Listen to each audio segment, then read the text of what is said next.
خوش است که همه ساله نوع انعکاس جشن نوروز مرام و مقصد ماست. زین رو بهر تهیه باز یک برنامه دیدنی از رسم و آیین، عنعنه و سنت‌های دیرینه دیروز و امروز نیاگان در نوروز راه پیش گرفتیم به شهر بستان ولایت سوغد.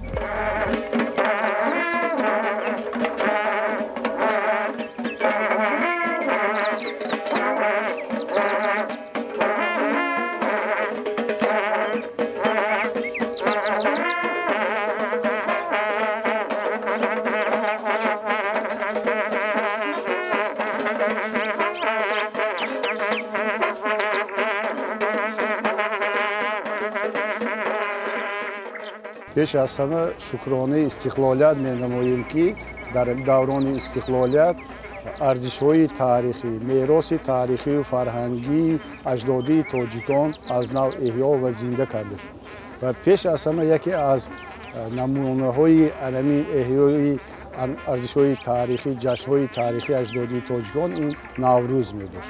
اگر ما به تاریخ پیدایش نوروز نگاه کنیم، جشن نوروز هنوز در زمانهای قدیم 2-3 هزار ساله ها، یعنی هنوز در دوره شاه جمشید با وجود آمده است و نوروز این پیش از همه همچون آغاز سال نو، آغاز بهار از جهت وقت برابر شوی شب و روز به حساب می رود. اگر ما با عنعنه ها و خصوصیت های جشن نوروز نظر کنیم، به تاریخ نوروز نظر کنیم، ما پیش از همه آن را می بینیم که در دوره جشن نوروز پیش از همه آدمان لباس نو به بر می کردند، دسترخوان نوروزی می آرستند، خوش و خرسندی می کردند و با همین به فعالیت آغاز کشتکار کشاورزی آغاز می کردند.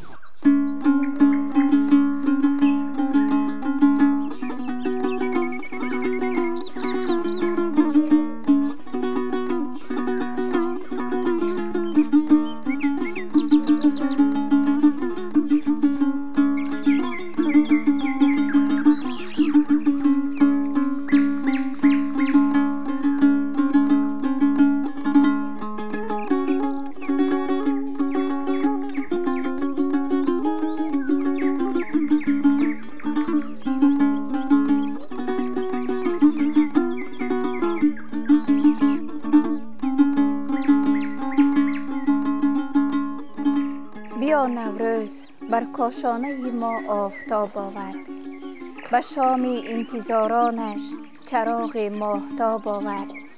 زمین پیر آهنگ جوانی می دهد امروز، بهار نازنینش باز یاد از شباب آورد.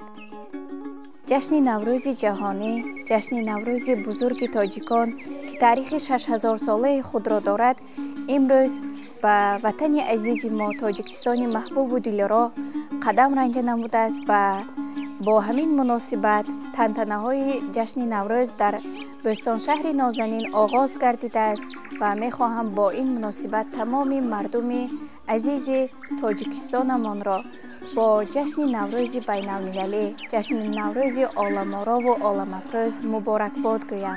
چه خوش است چون نوروز به خاندان هر یکی ما مهمان شده است، آمده است و ما با همین مناسبت اقدام تازه نمودن خانه ها را گرفته ایم. مراسم خانه براری در هر یک خانواده تاجیک جریان دارد. جشن نوروزی که از آمدنش نور و ضیا، فیض و برکت از خاندان هر یک مردم عزیز ما میخیزد برای تازه کردن خانه های خود، برای آرا و پیرا دادن و با همراهی گل دخترکان لباس های ملی ایدانه را که به بر نمودن به کار شروع کردیم.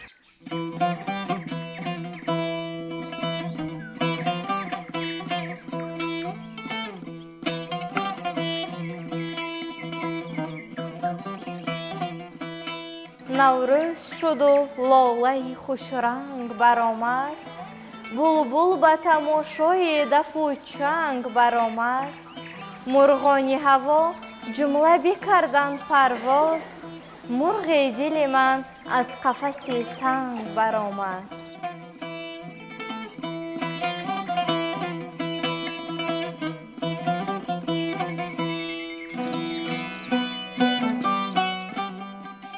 نوروز دیار آمد، پیغامی بهار آمد، در موسم کار آمد. نوروز مبارک باد، نوروز مبارک باد. بهار آمد، صدای بلبل آمد، نسیم فارم و بوی گل آمد. لباسی سبز را صحرا به بر کرد، کلاهی سبسفید آلو به سر کرد. پس از باریدن باران نیسان، چه زیبایند دشت و کوهساران. بهار آمد، چمن گل پوش آمد، دل ما بچگان در جوش آمد. خورشید عالم افروز بدهد سلام نوروز، بنبود بامدادی آورد پیام نوروز. سوی چمن نگاه کن مرغان خوش صدا را، از لحن عندلیبان آید کلام نوروز. از نکهت بهاران عالم معطر دم، گلبیز بر مشامم هر صبح و شام نوروز. ده مژده ای برادر، شد روز و شب برابر، بهمن برفت шади, آمد قیام نوروز. Когда день строго равен ночи, всегда весною, между прочим, Навруз таджики отмечают. И что же это означает? Весна цветет, благоухает, танцуют все, корна играет. Пропали дни холодные, таджики все нарядные. Год новой жизни празднуют, цветут деревья разные. Украсить надобно жилище и возле дома подмести. И будет праздничная пища, и радоваться все должны. Я поздравляю всех жителей Таджикистана и в особенности всех жителей города Бустана с праздником Навруз.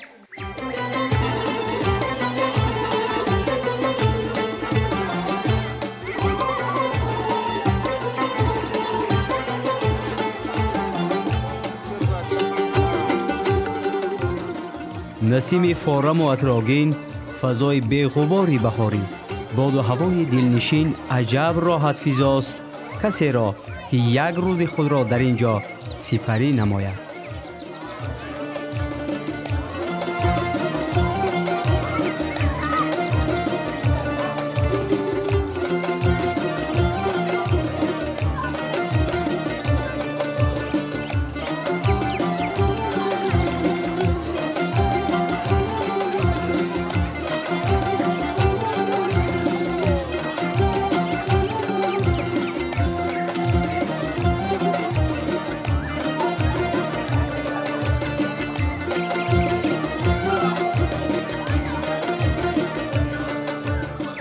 واقعا جشن نوروز جشن خرسندی هاست، جشن محبت و آرمان های نیکی مردم ماست و اگر کامل تر بگویم جشن محبت و یکدیگر فهمی، جشن زیباگی طبیعت و زندگی و رقص و بازی و سرور و شادکامی هر خرد و کلان است.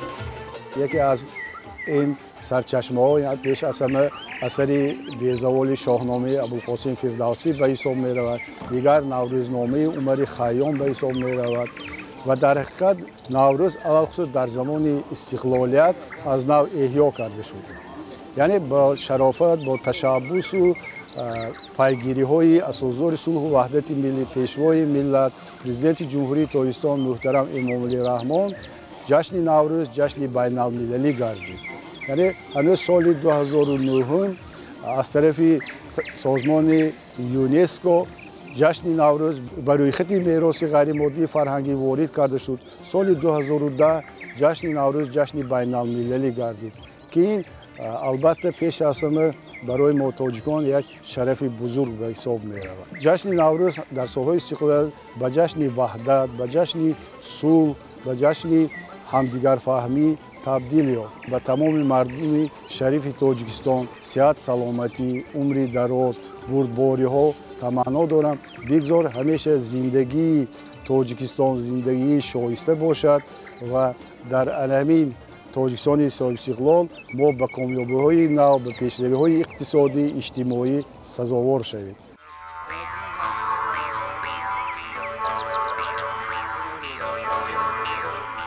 از آمدن نوروز اولتر از همه کودکان شادند و مسرور. همه انجمن فراغتی را به اشتراک خردسالان و نورسان و خرسندی و بازیدن‌های آنها هیچ نمی‌توان تصور کرد. کودکان شوخ و بیباک و سرمست از پی نکهت نوروز و بهار اینجا به هم می آیند، شادی می کنند و شادی ها و عنعنه های نیک گذشتگان را در این روز تکرار می نمایند. اهل تماشابینان و بزرگسالان به آنها با احساس خوشنودی می نگرند و خاطرات ایام کودکی خیش را ورقگردان می سازند. با تشبث جناب عالی اساسگزار صلح و وحدت ملی، جشن نوروز جهانی گردید و حالا دولت‌های دیگر نیز جشن نوروز را با شکوه و شهامت خاصه تجلیل می‌گیرند. رمز اساسی نوروز این بازی‌های ملی ورزشی و آماده نمودن سومنک‌ها و هنرهای مردمی میباشد. ما ساکنان شهر بستان نیز این جشن با شکوه را تنتنوار جشن گرفته ایستاده‌ایم.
ما کفچه زنیم، دیگران در خواب ما دفچه زنیم.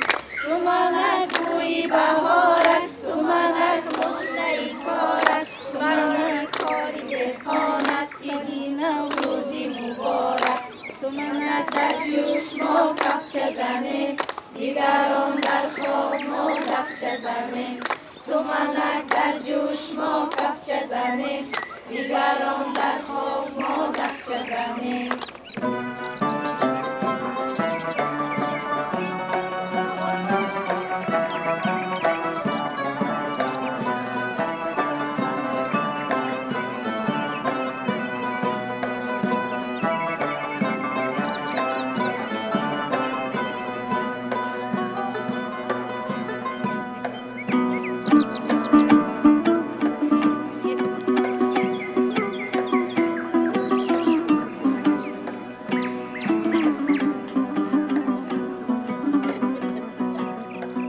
سومنک یکی از طعم‌های ملی قدیمی می باشد که این سومنک رمز بهار، رمز نوروز می باشد. از گذشتگان به ما میراث مانده است.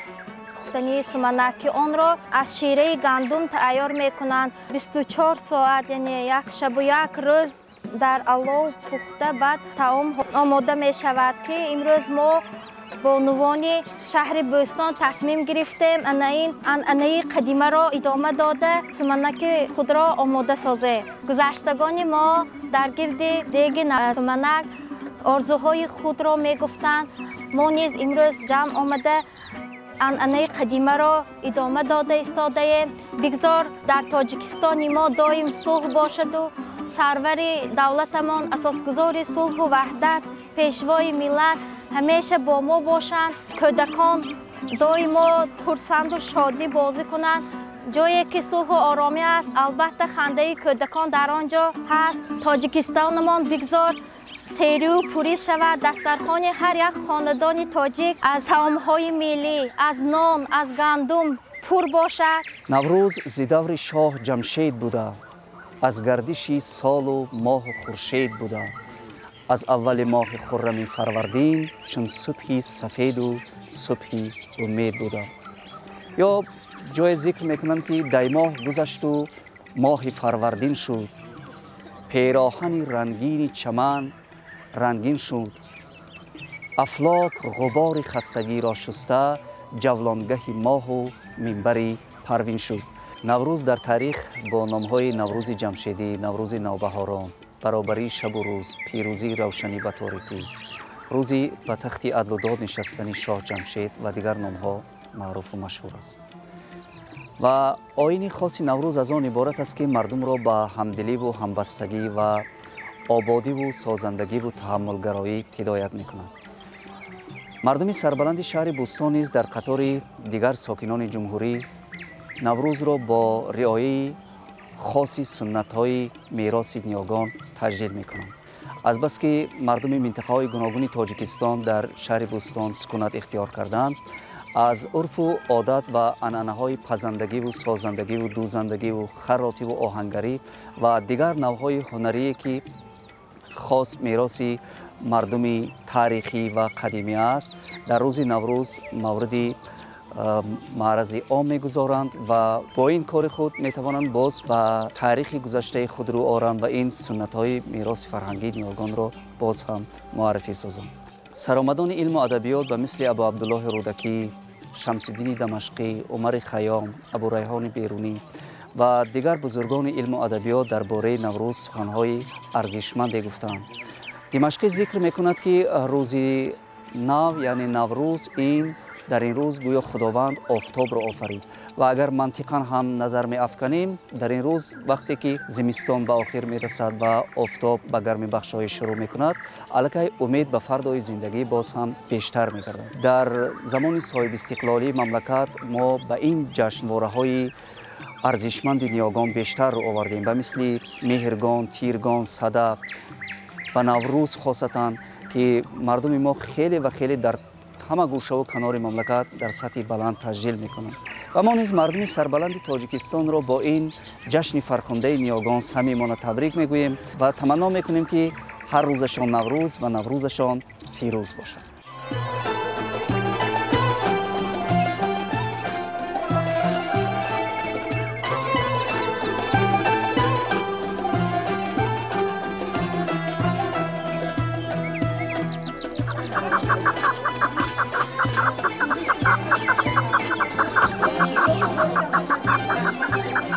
عنعنه‌های ملی کوهستان همش کشیده آوردم تا کوزه و تا همه عنعنه‌های ملی تاجیکی را همه ما خودم جمع گیر کرده هر قشلاق از هر دهاتا گرفته آوردم. من اینجا ببینید که من آشخانه کردم و آشخانه من تبدیل گشته است این آشخانه من. این نه اینکه ما قروتاب، شکراب، شوربای طبقین، دلده، کالاپوچه، دنگیچه، من صبحانه آربیران، شیر فطیر، من شیر چای، تمامی شیر برنج، تمامی طعم‌های ملی را ما تشکیل کردیم.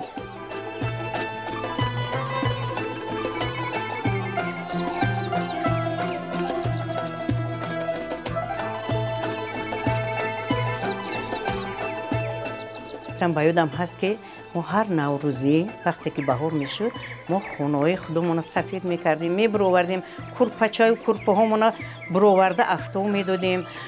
ما ارغمچین قطعی های میگیم، ما به تاجیکی های میکردیم. همسایه ها جمع شده در حوالی ما آش بریده میکردیم، دلده میکردیم، همسایه تقسیم میکردیم، رقص و بازی میکردیم. من حوض همه چیزهای قدیمه عنعنه‌های قدیمه من با آوردم همین جاسی ولایت سوق.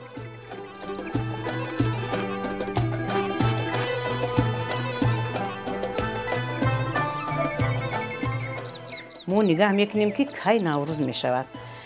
خیال میکنم که از دیگه آدم‌ها زنده میشوند، زمینا زنده میشوند، درخت‌ها زنده میشوند، همه سبز و گل و گلزار میشود. البته آدم هم همین خیل ده. در جمهوری قزاقستان ما 2 سال پیش در یارمارکه جمهوری نمایش‌های تاجیکستان بودیم. من در جای نانپزی اشتراک کردم در حیث نانپزی. نان‌های اوچگی، چپاتی، نان خمیر ترشی اردی آسیابی، نان اوچگی گردچه، کلچه، نان قلمه، طعم‌های ملی بردم اونجا من. با 1 سال پس دیگر من سال گذشته با رفتیم. تمامی خارجی‌ها، سیاح‌ها می‌بینن اینجا.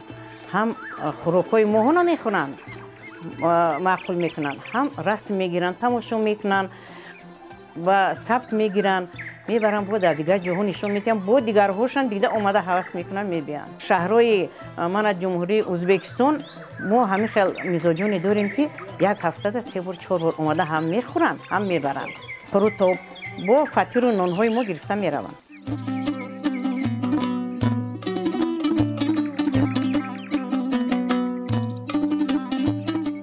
امروز میان بانوان شهر بستانی ولایت سوخت قرار گرفتیم و اطراف هنرهای آنها برایتان معلومات میدهیم. شما امروز آماده نمودن تمام ملی تاجیکی قروتاب را به نمایش میگذارید. تشکر، بسیار یک محیط ایدانه است. روی خانه ما پر از ناز و نعمت است. مرحمت کار را شروع کنید.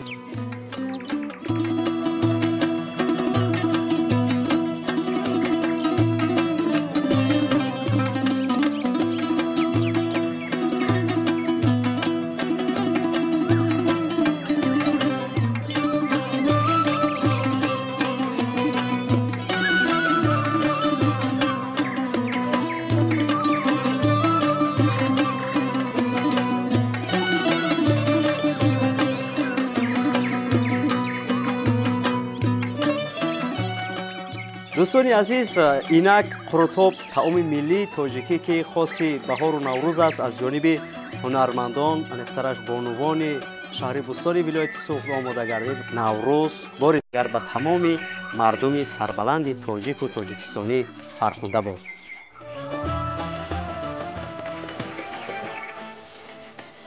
بازی‌های ورزشی از عنعنه‌های دیرینه و قدیمی و حتمی در جشن نوروز میباشد. نیاگان ما 5 روزی دوم این جشنواره را با رقص و بازی و دایر نمودن مسابقه های گوناگون ورزشی تجلیل می نمودند. اولا ما جوانان و ورزشگران شهر بستان خوشنود از آن هستیم که زیر سیاست جوان پرورانه و ورزش پرورانه اساسگذاری صلح و وحدت ملی پیشوای معظم ملت پرزیدنت جمهوری تاجیکستان محترم امامعلی رحمان کار زندگی نموده در یک فضای آرام و آسوده و طنین اندازی صلح و وحدت ملی امور به سر برده ایستاده. در شهر بستان یک مؤسسه دولتی مکتب ورزشی از روی 11 نمود ورزش فعالیت میبرد که شماره تربیت گیرندگان آنها زیاده از 500 نفر بوده. اطراف 64 نفرشان را دختران تشکیل میدهند و با آنها 20 نفر مربیان با مشق و تمرین مشغول هستند. عموما در شهر بستان زیاده از 4700 نفر نورسان و جوانان و ساکنان همه روزه به تربیت جسمانی و ورزش مشغولند. کوشش میکنیم که ورزشگران شهر بستان من بعد نیز در مسابقه‌های سطح بین المللی و جهانی فعالانه اشتراک کرده پرچم برداری وطن و ملت خود باشند.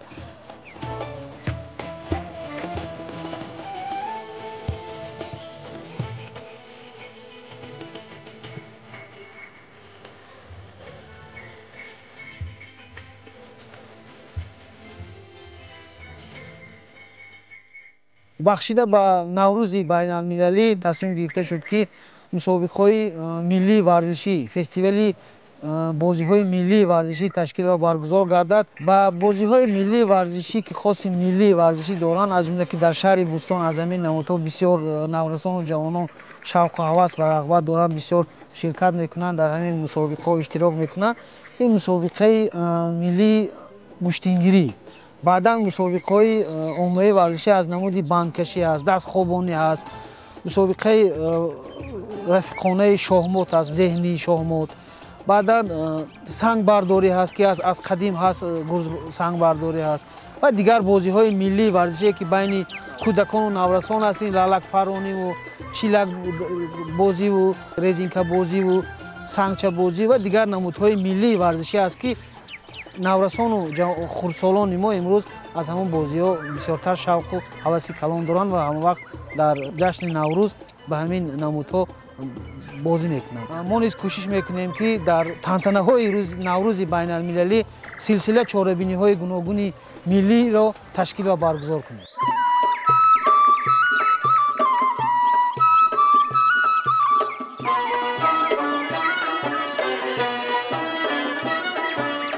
نوروز جشن طبیعت و ایجاد کرده کل خلقهای عالم است.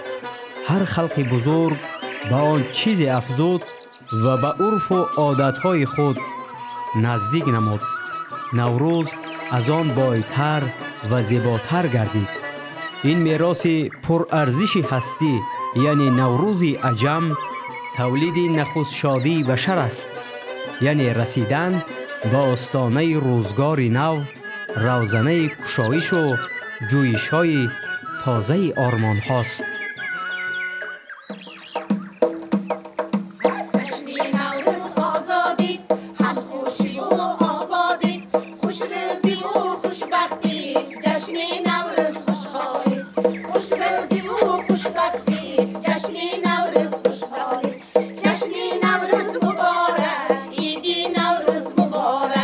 جشن نوروز